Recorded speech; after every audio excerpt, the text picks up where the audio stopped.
Town passport office में passport बनवाने वाले शहरी जलीलो ख्वार होने लगे। इंतजामिया की बदनज़मी और एजेंट माफिया राज बरकरार। हजारों रुपए फीस भरने वाले शहरी लंबी लंबी कतारों में धूप में खड़े होकर अपनी बारी का इंतजार करने लगे। लाइनों में लगने के बावजूद भी बारी नहीं आ रही। शहरियों का कहना है कि यहाँ पर मौजूद 100 से 150 एजेंट मौजूद हैं जो 1500 से 2000 रुपए चार्ज करके बगैर लाइन के प्रोटोकॉल करवा रहे हैं। मजीद जानते हैं नुमाइंदा न्यूज टाइम 1 सीम शाह की इस रिपोर्ट में।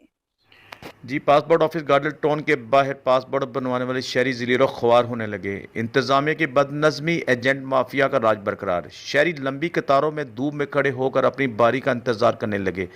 लाइनों में लगने के बावजूद भी बारी नहीं आ रही। शहरियों का कहना है कि यहाँ पर मौजूद 100 से 150 एजेंट मौजूद है जो 1500 से 2000 पे चार्ज करके बगैर लाइन के प्रोटोकॉल करवा रहे हैं। जिनके पास पैसे नहीं वो ज़लीलो ख्वार हो रहे हैं। शहरियों का कहना है कि हुकूमत को चाहिए कि कम अज़ कम पासपोर्ट बनवाने में कुछ रिलीफ दें, जो हमारा हक है। हम लोग बहरून मुल्क जाकर पैसा कमाकर पाकिस्तान में लाकर इस्तेमाल करते हैं। कम अज़ कम ओवरसीज़ पाकिस्तानी का ख्याल रखा जाए।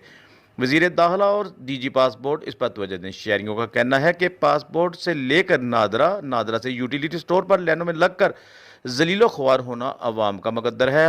निगरान हुकूमत को चाहिए कि इस पर तवज्जो दे और अवाम को ऐसे एजेंट माफिया से निजात दिलवाए।